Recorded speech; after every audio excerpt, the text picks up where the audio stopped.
Good morning, everyone. We have 4 games to go through in our second part of the trials review. And if you haven't checked out the first 5 games from the beginning of the weekend and you want to check out certain players, I did speak about all of them, go in and check that one out there. And we're going to kick this one off with the Indigenous side up against the Māori All-Stars. 10 points to 6 was pretty wild. And obviously with the reduction in points, we do see an increased time in possession. And this one was a little bit more closer to normal NRL standards, and the quality was top notch as well. Some of the speed, obviously players, their speed, when you've got guys like Ponga, Hammer, Campbell, all these types of guys doing their thing. And there was a bit of slipping as well, but yeah, 60.5 minutes time in play, which was good news, even with the completion rate at 75 and 69. So it was just a faster game. Yeah, plenty of ball in possession. So, wasn't a lot to talk about on the tries front, but that Shaq Mitchell try was awesome. Jesse Arthur's look really solid as well, which we do see from him at time to time, but definitely slightly more of a Supercoach option. And with Jacob Laban, I think he looked really nice as well. So he has to be in contention for an edge spot at the Wars as well. Let's go into some of those player stats in here. And this was a game, as I said, plenty more time in possession. Guys played some decent minutes as well. Obviously, the outside backs, most of them didn't play 80 minutes, apart from Dane Gagai, of course, one of the oldest guys in the park, of course, played the 80 minutes. But for the Indigenous guys, we're looking at, these minutes here on the screen, but the only guys that did play 80 was Puru, who was the halfback there. So, just be aware of that when I do go through them. But run meters wise, guys that did excite me, there was one run from Munro. I was like, oh, okay, he's arrived here.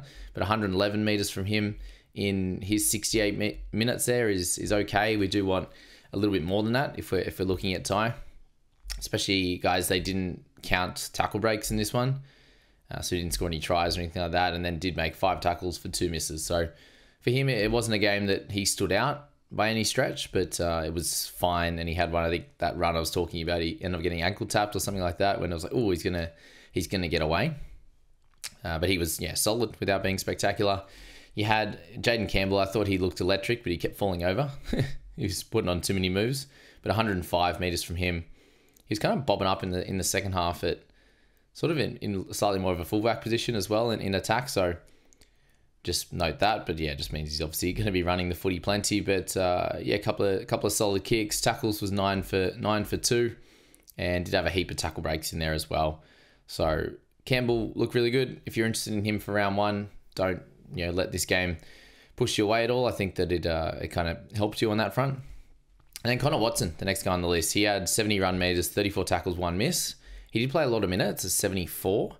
And I look at that and I go, it's a little bit annoying based on the tackles, but we know that when he does play big minutes in the middle, he usually goes for 40 plus tackles, and that's just his normal in NRL. And there was no reason in this one to go absolutely skits with how many tackles he was going to make. So I think that was fine. He got a nice try assist to Shaq Mitchell as well, and did have the 70 meters. So he looked pretty damaging out of there, and did pick up a couple of tackle breaks as well, which obviously weren't recorded, as I said. So looking at a game near that 50 mark for him in 74 minutes, which is, somewhere where we want. If he can keep those tackle numbers back over 40, then it's in that mid-50s like we spoke about. So a really solid hit out for Watson. He looked good, and he's obviously got the numbers in his legs now after 74 minutes. But Dylan Lucas is someone on my radar. But shout out to Josh Kerr while we're there at 154 meters. But Dylan Lucas, a heap of tackle breaks in there as well, sort of 4 or 5 there from what I was watching. 85 meters run, and he did play 48 minutes. So, you extrapolate that out, and he gets up in towards that 140, 150. Really nice footwork as well. It does look like an outside back with his footwork, which is awesome. And he's always up there wanting a run, which is great news as well. And he did have 21 tackles for 1 miss. So, in 48 minutes, you can get that closer to the 40 mark in an NRL game, which is awesome, with over 100 meters, 130, 140, 150. And attacking stats, offloads, all the good stuff's going to come from that. So, I personally was happy with what I saw from Lucas, and it won't detract me from potentially picking him in my side, depending on how many cashies and middies that we do get come round 1. And then we've got Tails Duncan. It was really nice to see him make some decent tackles, 28 for 3 misses, but it was his running meters at 160. That was awesome to see. And a big shout out for Brent and Hayden as well for making that chase down try saver in the second half as well. That was, he had some bit of toe on him, which was good. Blake Steep got out there for a few runs, but and then Jacob Sykes as well. He was kind of bobbing up there, and Alec Winky. He had a really nice few runs as well. He's a big rangy boy, old Jacob. Young Jacob there. So that was a really solid hit out for the Indigenous boys. I thought it was the first one they've lost in like 3 years. So shout out to the Māori boys for getting that done. And none of them look underdone or anything like that. The only thing I do have to mention now, I was thinking about injuries, was Royce Hunt having the tape on his knee already. So something to notice. And we'll start with him. 35 minutes, 7 runs for 70 meters. And then did only have the 16 tackles. So when you're looking at that number, it's not super ideal. Obviously, the minutes aren't there exactly. But he's not one of those guys that goes in looking for tackles. And you do need to get some good points out of him with the tackle breaks and the attacking stats at times, just because, he's a bigger boy and he's not going to be hunting tackles all the time. But at 275k, if we're getting this 35 minutes, which I do expect us to get at the Tigers, then we know that anywhere close to that PPM, that he's normally near 1. But if he's down at 0.9 or something like that, it's 30 points. If it looks like they're going to play a utility, then I think that helps him out even more. Well, what I was really excited about was Callum Ponga. I thought he looked awesome. 116 meters, plenty of tackle breaks for him. Didn't have any big plays, but from the jump, he was looking to run the footy. He took the first kick as well. So more of what you're going to see at the Knights, and he's going to have his big plays. And he's had the first preseason in a long time. And was the reasoning why he didn't want to play for Oz, was just to finally have a preseason for the Knights and try and get them going for sure. Could be other reasons, but we'll go with that one mostly. And he looked good coming out of that. So I am excited for that left-hand side. If Fletch Sharp's going to be there and big Bestie and Big Greg, I think Callum Ponga is going to be a fun one. So if you want to select him in your sides, I think that's a really solid pick and is something I'm considering personally. Chance at 6. I just love the war cries as well. They were absolutely hectic in this one, guys. Spoke about Hunt. Fisher Harris, 146 meters and 30 odd tackles. That was, really nice. 31 tackles for 3 misses, 140 odd on the running side. A couple of tackle breaks as well. So he looked good. And if you're interested in picking him, no problem at all.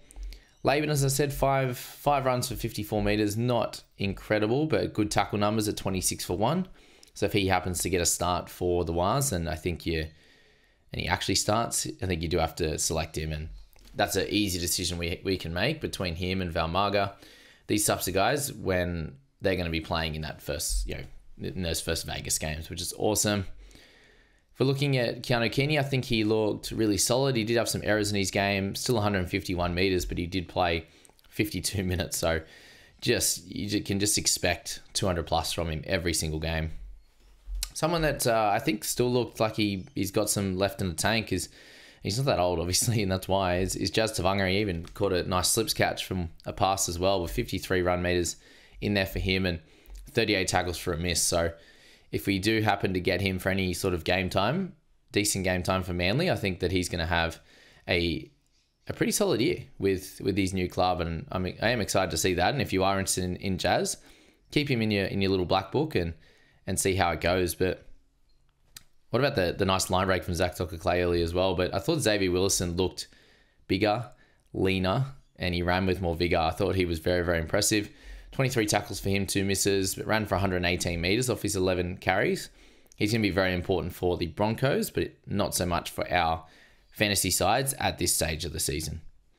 And what Coach Cleary ended up coming out and saying was that it's still a battle between Jesse and Casey, so we may get Jesse on that wing. We'll have to see how that one plays out. And it does look like Talangi's in front if they're all fit to play, Cleary and everyone like that, with Jack Cole potentially in second place. But, it's going to be an interesting one, that one for sure. That's the Indigenous versus the Māori All-Stars game. Thought that was pretty fun for Fantasy and Supercoach. Let me know what you thought on that one. And guys, if you haven't hit subscribe or follow on YouTube and podcasts, it's a big way to support me to come back and watch the videos regularly. If you can do that, that's yeah, really helps me out. So thanks so much for that. You're putting the effort in as much as me to sit there and listen to my voice. That's for sure. Shout out to the Doggies and the Tigers game. They had some decent moments for sure, and possession wise was skewed to the Tigers because they had an 82% completion rate. And I think that was a big win, but obviously their attack was not great. They did score.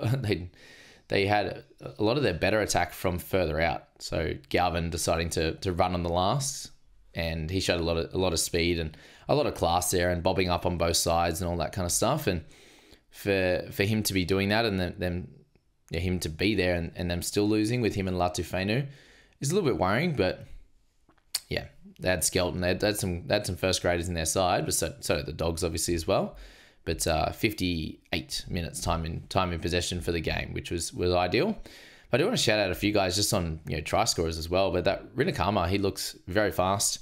Jack Todd, the footwork on him, he obviously had a blinder, 8 tackle breaks, 2 line breaks, big run meters. But I think he jumped on the field and then scored that try straight up. But that footwork that he showed and that nimble body, the Dogs are really improving on the forward side. That's for sure. With Todd now and Tom Amone is really helpful. And I did think that Fatape took a bit of a step forward in this game. He made some good decisions for the most part, and obviously picked up those 2 tries as well. Showed some good speed and did some good things. So shout out to those guys there. And then let's go into a couple of the players we do want to speak about, and that's Saluka Fafita. Ended up with 40 tackles and looked well improved, which is good to see. John Sewer as well. There's a few Sewers around. We've got Seb Sewer doing good things, and then Jonathan as well in this one.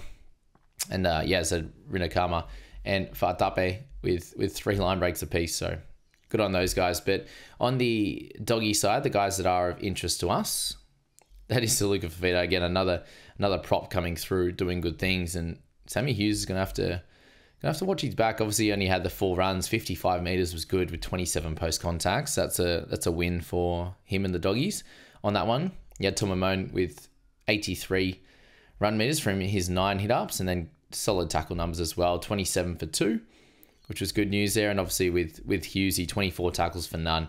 Again, just helps his case out. But Saluka Fafita, 40 for none. Very, very impressive on that front. You had Bailey Hayward in at the 9 position. Did his job in this one, obviously helped them get to a win.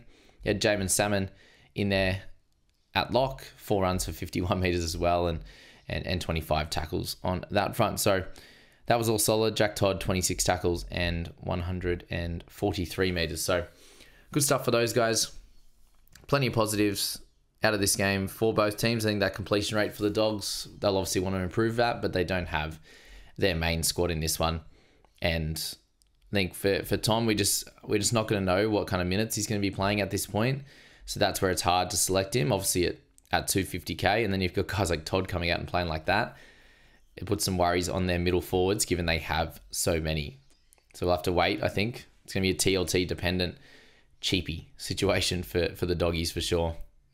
Now moving to the Tigers, and first run of the game, Jarrell Skelton, bumps the tackle and does some good work. And he obviously picked up a line break in there, as well as 4 tackle breaks. So a solid hit out with 124 meters for Jarrell is fairly expensive for us in Fantasy and Supercoach. So you're taking a bit of a punt on him for sure, hoping that he can go that 200 plus a game and get tries in early games, which may not happen. But yeah, it's a punt that could work out for sure.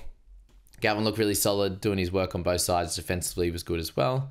He had Tim Johansson with 152 meters in the front row was spectacular for them. But it was some of the guys off the bench that came in, Lalidi, Ram, and Sakuru, who came in with big 100 plus meter efforts. But again, you're looking at a team that didn't play too many first graders either. So it's just those main guys that I was mentioning at the start, and mixture of other guys with Matsumura with 80 meters and 34 tackles for no misses. So that was a nice string in his bow there as an improving player, which was good news. I think we have to leave it there on this one. There weren't a lot of relevant guys that we need to talk about. Tom, we're not sure about. Skelton was solid, but is still a punt. And you could go Galvin if you like. I don't think he's going to be taking a backseat to Luai and regressing too much. He's just a really, really good player. All right, Dragons and the Roosters up next. So with this one, we obviously saw a lot of the guns out there for the first 30 minutes. So just keep an eye out on that one. Team stats, we did have a solid time in possession of that sort of 56 plus minutes, which was good. Completion rates were pretty high at 84% for Roosters, 76 for the Dragons. So not the worst game to watch for sure, especially with the Dragons having their big dogs here and basically their full strength side. And guys that stood out were very clearly Kyle Flanagan, as the guys in my group chat in the private group do mention. But Gutho looked solid at the back. Val Holmes kicked 3 nice goals, one off the one from the sideline there. Ilias did the majority of the kicking. When I say the majority, basically all of it. 200 meters, Flanagan kicked for 3. So if that's how it's going to play, even with Flanagan's improved attack and running the show a little bit more, in attacking territory, without the kicking and without the goal kicking, it's going to make it a bit tough, unfortunately. But looking at some of the other guys that really stood out, I did really like the look of Toby Couchman. 82 meters, he just gets through his work with 31 tackles for 1 miss. So up there with a 40-odd game for him. In this one with an offload as well, showed that he has that ability to go 40, 50 plus if he happens to be the starter. He definitely out-dueled Emre Gula on this one, who did pick up 75 run meters, but tackle-wise 21 for 3. So just the difference in those two guys for work rate in the tackles and efficiency is night and day. And obviously there's a bit of a price gap between those two, but I just don't know if Emre Gula is that guy. And yeah, Ilias, I don't know if he's that guy either, with Flanagan taking over and being more of an attacking weapon close to the line, but Ilias taking a bit of that kicking as well. Damien Cook, I think, looked solid. You had, obviously, Jack de Belin making a line break in there as well, which was pretty funny. A good little turn of speed, to be fair. And stick solid with his tackles, as always. 22 for him for no misses. Yeah, Colin Mulheisen in there with Jacob Little not playing in the end. Hey, I was watching. I was like, didn't see him. Yeah. Didn't end up playing this one, but you had Connor in there, who's a good deputy backup as well. And you had Ryan Couchman, these kind of guys come on and do a job. Yeah, there he is, number 18. 20 tackles, no misses again for someone that we potentially interested in. And then Pacifica Tonga with 21 tackles for no misses as well, who I've seen in a few teams, surprisingly enough. So 64 run meters in 9 hits is not superb, to be fair. But again, this Dragon side is one you're probably not too interested in. There's like a potential for a little bit of value in a bunch of positions, but no tremendous value on that front, unfortunately. So one of those things with that squad that it's not super exciting. And then the Roosters, it was really just a watch on the centers, and it was a watch on Nafahu White. To be honest with you on this one, we obviously didn't see Butcher or Radley in the end. They did pull out of this one. And a little bit of a watch on Sua Wong, who I haven't mentioned too much in this one.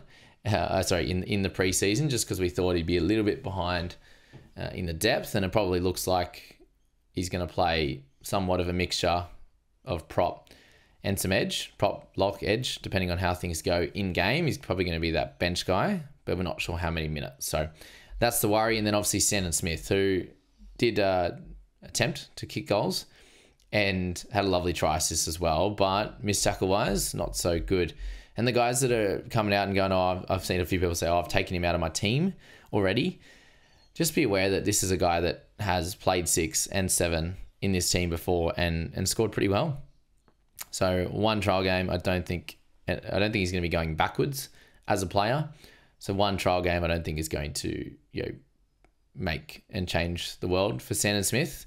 Maybe with his single-digit score in this one, you're not looking to try and start him in round 1, but that's not the play with him anyway. And I'm definitely not expecting 4s from him going forward when he's got guys like Crichton next to him or whoever's going to be on whichever side he decides to frequent. See, he did pop up on the right and have a try assist down there. So yeah, going to be a mixture of both, obviously defending more on that left-hand side. But the centres, Mark Nawanga-Nitawaze and Rob Toya. What about Rob with his tackle numbers? It was wild. He ended up 17 tackles at halftime, played 59 minutes, and so did Mark. Marky boy at halftime did move to fullback as well, and defensively wasn't very good on that side. Moses Sully took him to town a little bit with a few misses, 2 tackles, 4 misses. Rob Toya 20 and 0.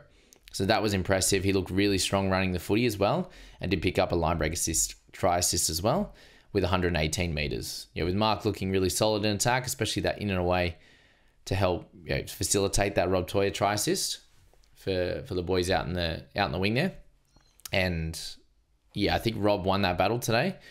Mark more likely to be winger and obviously some backup fullback, it seems like, which I think could be fun as well. Use him as a runner and use his speed and agility and his skills on that side of the ball. And I do think that if we happen to see Billy Smith available and fit, then I think he will be the centre with Rob Toya.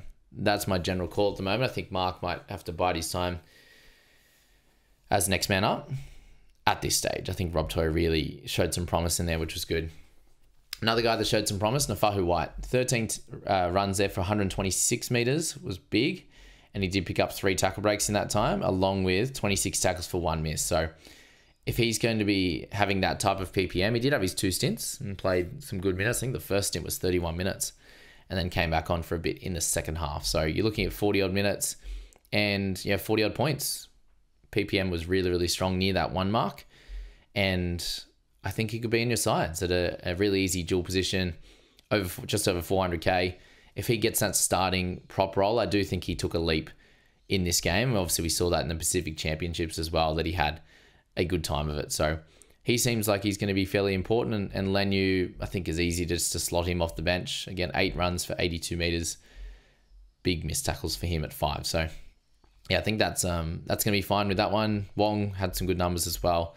But that were the guys we need to focus on, and I think we have a couple of answers that have been improved with guys like White for sure, but we didn't see Butcher, we didn't see Radley or Crichton, so that forward rotation could be a little bit different for sure on how it does change over the next few weeks. But then the Broncos and Titans, just to finish this off before I rush off to work, 50-12 for the Broncos, and plenty of excitement out of their camp for sure, especially when the Titans played a fairly strong outfit.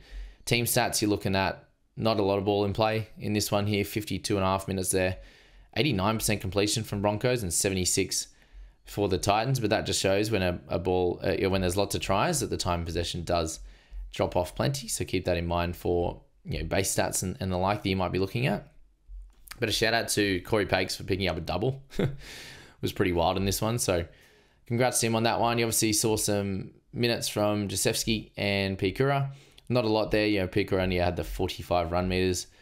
Tackle numbers, he had 8 tackles for 0 misses. So, Goz missed 2 and made 16. So congrats to Pikura for not missing a tackle. It can happen.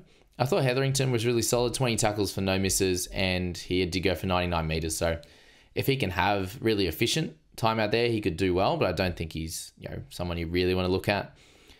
Smoothie and Pakes obviously splitting time out there. I think Pakes outplayed Smoothie in this one, so you'd probably expect Corey to come out and get that opportunity with 15 meters run with 2 line break tries. So congrats to him on that front. And at 300k, if he does get that start, there will be people looking at him, and I obviously completely understand that one for sure. But in terms of other guys you're looking at, Jensen got through his work. Bentakura, really big, strong body. It was good to see him out there again and improving on last year as well, similar to Xavier Wilson. So their prop rotation is looking really, really strong. And then just some outside back coverage for the most part, with Billy Walters playing at 6. I wonder if he's going to make that team at 14 or not. And you got Dean Mariner, who's in the first grade side. The other guys have played as well, but 2 tries for Dean, only the 68 run meters. So that's what you get from Mr. Mariner. Is terrific attack and not much else on the other side of things, and that's why he doesn't average tremendously well. And the Titan side, it was a tough one for, obviously their outside backs were a little bit decimated outside of Philip Sami, but a few of these guys have and Jojo Fafita, obviously. A lot of these guys haven't played a lot of first grade, so you can say, oh, fair enough for that. But their the rest of their side from 6 up was almost their full strength side, barring Tino and RCG. So I thought Brimson was okay at 6. Didn't get to run the footy too much, obviously, when they didn't have the ball all that much either. But 13 tackles for 1 miss was really fine. And I know how much can you take from this game from the Titans players, especially their attacking guys, if they're getting spanked like this? And that is a big wake-up call for them. And I wonder if that will, will get them off the canvas for sure. They need to improve heading into round 1. Guys like Fafita looks solid, obviously, in this one. Did pick up a try early on, but only 638 run meters. He had Bofo Moore with 34. So he couldn't take much on the running side. It was just, how they defended. So Bo had 20 for 1. Fafita had 17 for 1 as well. So I think we're going to leave this team and just be like, there's not too much to say, to be honest with you, on these guys. They need to improve before you do look at them as a potential looper in round 1. But all their exciting players, really exciting players outside of Brimson, were out with Keeney and Campbell, Tino, RCG. I think they'll definitely improve, but how quickly against the Baby Broncos team. So pretty wild on that one. Thanks so much, guys, for jumping in to check this one out. If you haven't looked into the information on the private group, it's in the description. I would absolutely love if you took the time to check that out. And if it's not for you, that's fine. But if it sounds like it's something you're keen on, let me know. Obviously, send me an email there, which it has down there. Thanks so much, guys, and we'll catch you in that next one.